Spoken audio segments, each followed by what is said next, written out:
Assalamualaikum warahmatullahi wabarakatuh dan salam Malaysia Madani. Pohon papaya tiada berduri, tumbuh bersama bunga melati. Izinkan saya perkenalkan diri, moga-moga menyentuh hati. Nama diberi Siti Nurkashina binti Ramizaili, berusia 11 tahun. Saya merupakan anak didik sekolah kebangsaan Sungai Batang yang terletak di Selekoh, bahagian Datuk Perak. Kod sekolah saya adalah ABAB028. Pada masa lapang, saya gemar memanfaatkan masa dengan membaca buku cerita. Pada hari ini, saya berbesar hati untuk berkongsi sebuah buku yang berjudul Kembara Sastera Nisa Harun, United Kingdom dan Dublin, yang dikarang oleh Nisa Haji Harun.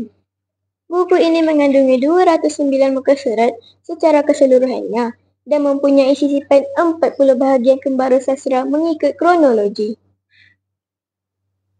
Kembara Sastera Nisa Harun, United Kingdom dan Dublin merupakan sebuah buku berunsur travelogue yang merakamkan pengalaman pengarangnya sendiri iaitu Nisa Harun yang melalui pengembaraan hidupnya dari United Kingdom ke Dublin.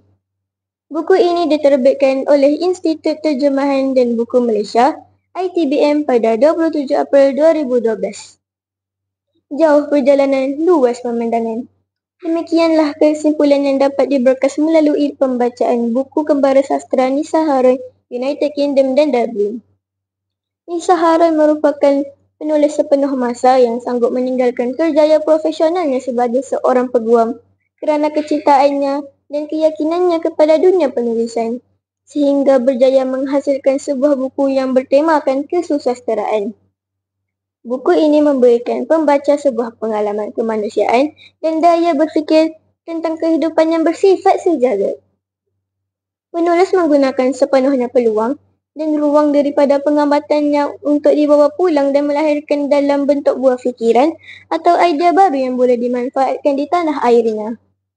Selain itu, terdapat juga penceritaan kebajikan para penulis supaya lebih dihargai dan dikenang jasa mereka sepanjang zaman, biarpun mereka sudah meninggal dunia.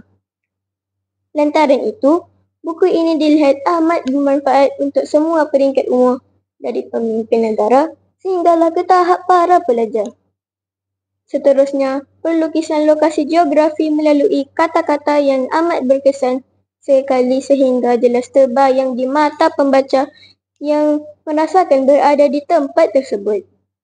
Pembaca juga dapat menyelami jiwa riang, duka getir dan ketabahan penulis dalam menghadapi cabaran untuk mencapai cita-citanya. Selain daripada kisah kembara, terdapat juga nilai persahabatan, nilai persaudaraan dan motivasi tentang memandang kehidupan dari sudut positif serta bersangka baik kepada Sang Pencipta. Terdapat banyak pengajaran di dalam buku nukilan Nisa Harun ini, di mana kesungguhan dan kecekalan beliau dalam menghadapi liku untuk mencapai cita-cita perlu dicontohi dan diteladani. Pada pendapat saya, buku ini mudah untuk difahami dengan penggunaan gaya bahasa yang sesuai untuk semua peringkat umur, terutamanya pelajar seperti saya yang masih kurang penguasaan dalam penggunaan bahasa. Sisipan gambar-gambar dalam buku ini memberikan pemahaman dan impak yang besar kepada pembaca untuk lebih mendalami dan merasai penceritaan yang ingin disampaikan oleh penulis. Bak kata Datuk Dr. A. Samad Said, Nisa, anda sangat berani dan sangat merangsang. Suami dan 5 orang anak anda juga sangat berani dan memahami. Bapa kagum. Begitulah ungkapan seorang bapa yang sangat kagum dengan anaknya. Kesimpulannya, buku ini memberikan banyak pengajaran kepada pembaca dalam menyuntik semangat para pembaca untuk terus berusaha mencapai cita-cita walaupun menghadapi pelbagai halangan serta memahami erti kehidupannya serba rencam. Ternyata, perjalanan hidupnya semakin mencabar, kini mematangkan lagi pemikiran dan perlakuan seseorang itu terutamanya generasi Z yang serba moden dan canggih. Sekian, terima kasih.